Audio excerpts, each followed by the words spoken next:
Okay, now let's continue.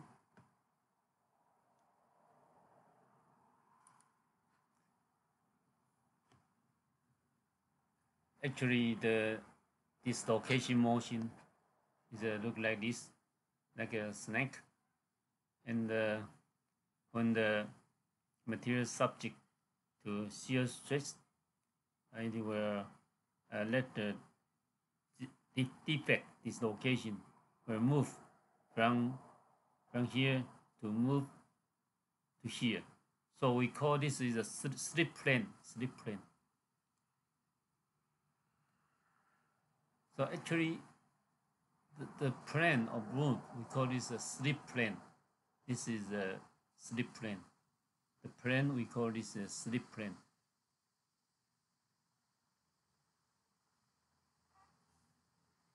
Okay, now I will explain by blackboard. Everybody follow me to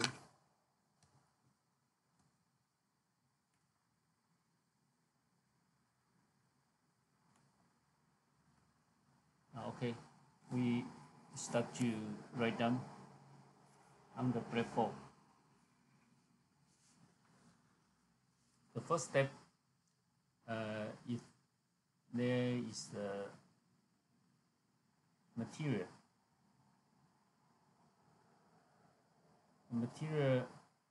subject to a loading.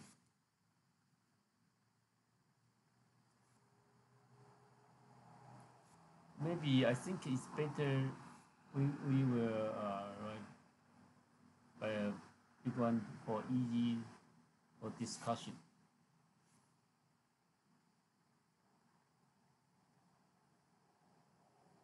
Better for explain.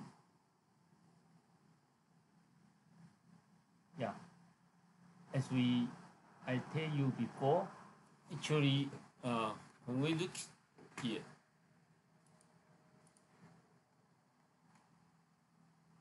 there is a many grain. This is a metal, but when we look inside to -5 meters, this area should be there are many grain. There are many grain inside the material, many grain. Therefore, that means we can separate material into many grain.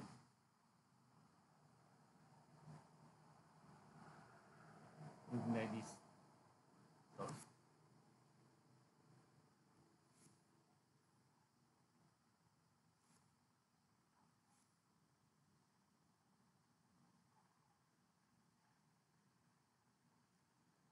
And inside the grain, we already say there is many dislocation there.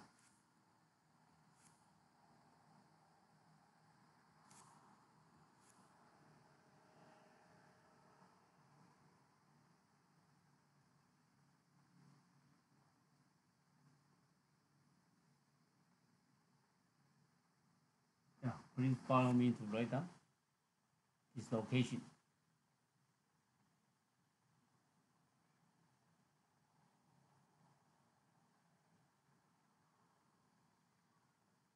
And also here, another dislocation.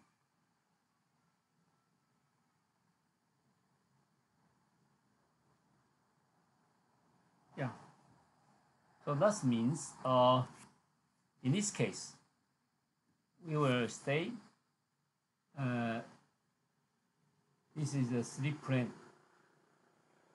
This is a slip plane. This is a slip plane. So we have some loading, some stress. This is a normal stress. And here is a shear stress. And here is a normal stress. And the shear stress, normal stress, and the shear stress.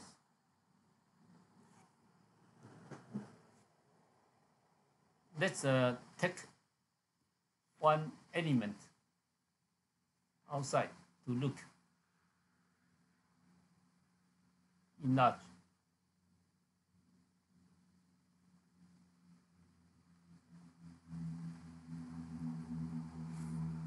Like this.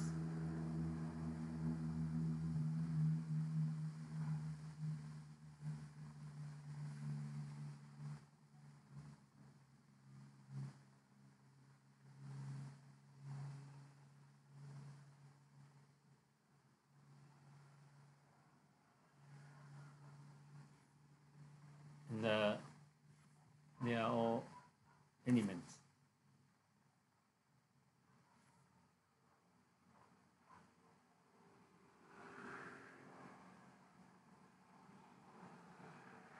Atoms.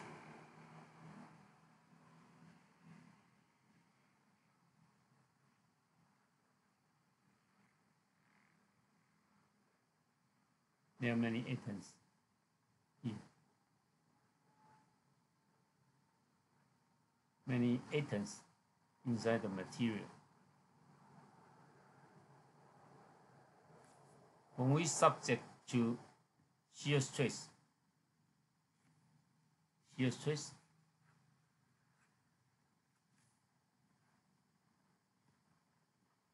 should be the bond will change.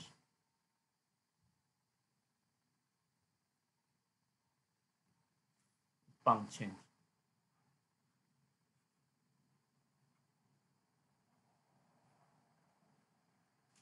Due to the shearing stress, the bond will change.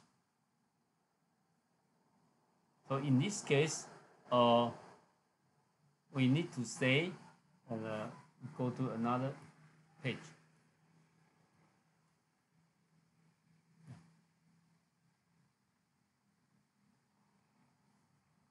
Separate into two. This is stress strain curve.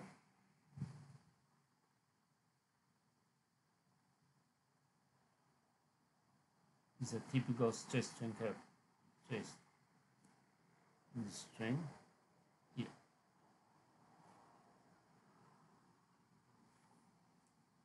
We have a table.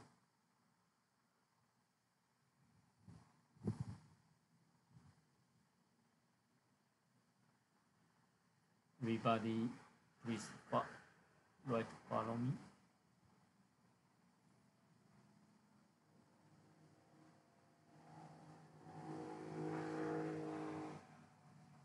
State. We may say it's a stage 1, and the yielding strength here is a stage 2. And the stage 3 is a plastic formation, and there is a stage 4, and finally is a fracture. So now we are going, there is a stage 1, and separate into micro and the macro. The micro and the macro.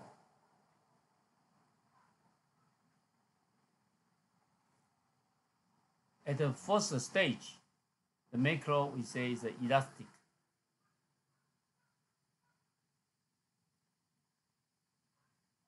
That means it can go back to the originally deformation. So we call it elastic. But for microstructure, we may say it's because the load is not so big. We say this is a subject by the loading.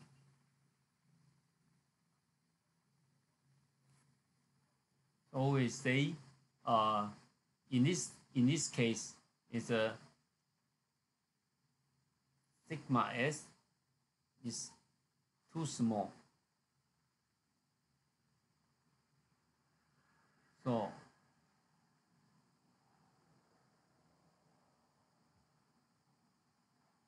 no bump change.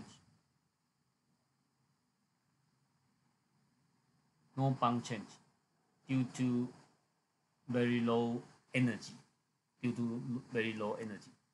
The meaning is that the bump, because we need the shear stress. So shear stress is not enough. So is the bump change is not possible for bump change. So in this stage we call elastic. So when you when the loading release, it can go back because no bump change. You can go back to the original length, original deformation. So we call this is a stage 1. When we go to stage 2, in macro we call it yielding.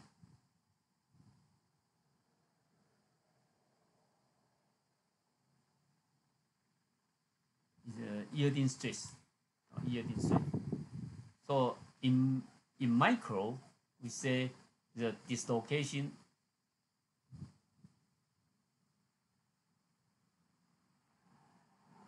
motion starts.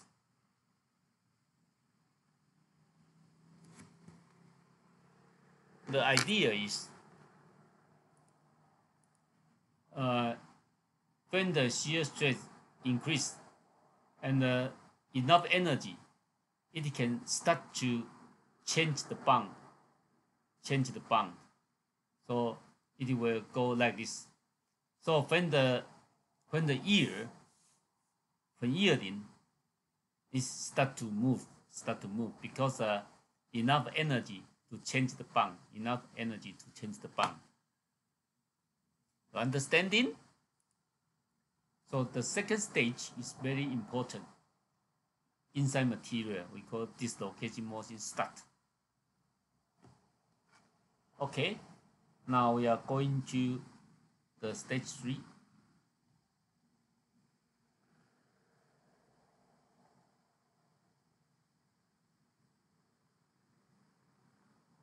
In this stage, in macro, we call plastic deformation.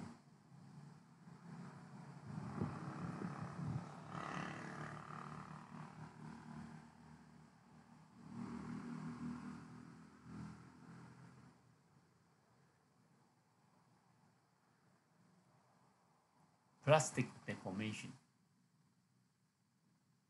What is a plastic deformation? And okay, we may look a video to look about this.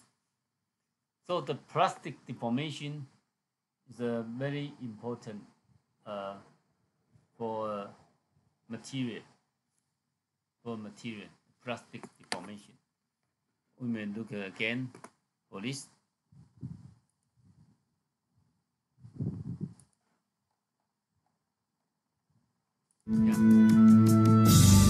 Length can be measured throughout.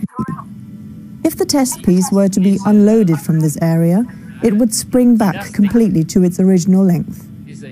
In materials with yield point phenomenon, the end of the elastic area can be seen clearly. The plastic deformation starts abruptly. In this case, and the dislocation motion not start because not enough energy to change the bond. So the dislocation motion not start. And is accompanied. Okay, here that means the dislocation motion start to go because enough energy let the bond change by a sudden drop of force. If the test piece were to be unloaded now, it would not spring back to the original length, but instead. Plastic deformation is you don't need to increase the loading, but the deformation still going on. So that means you don't need to more external load, but the deformation keep going. We call this a plastic deformation. Like this, the keep going, the dislocation motion keep going. So in this stage, we call plastic deformation. A plastic deformation for this region. And for microstructure, we call dislocation motion.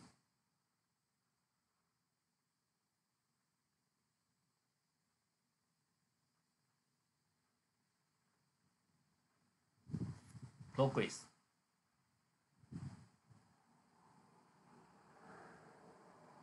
Yeah. There's a keep going.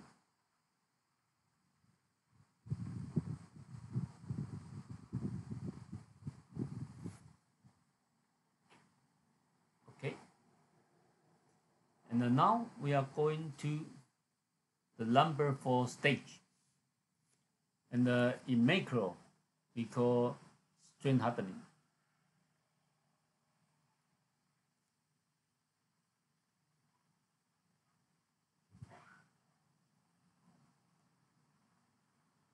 Because strain hardening, that means you need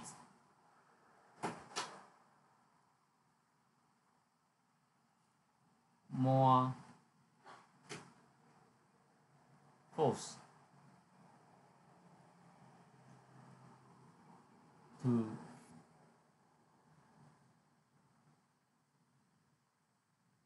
proceed.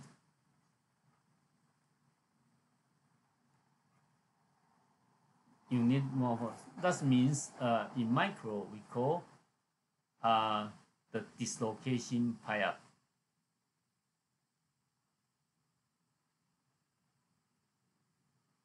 Pile up on grain boundary.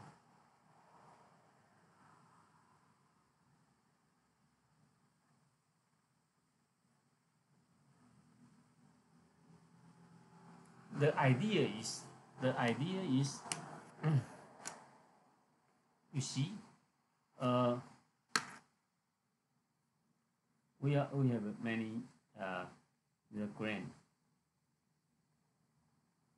There are many grain.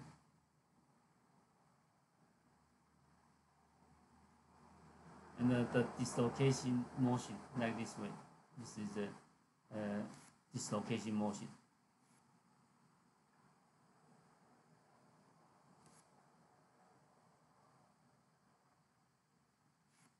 And this is a dislocation motion.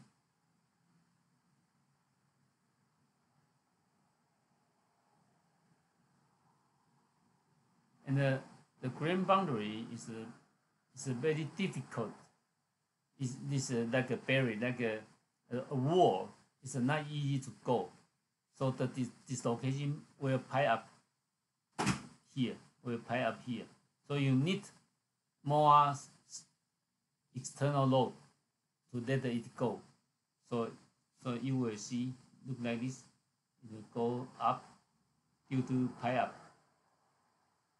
You need more external load. You need more load to let it to get some deformation. So you need more load because the dislocation meets the grain boundary. So you need more force and to proceed the plastic deformation. Yeah. So now this is the typical stress strain curve. We already discussed. It's elastic, yielding, plastic, and the strain hardening.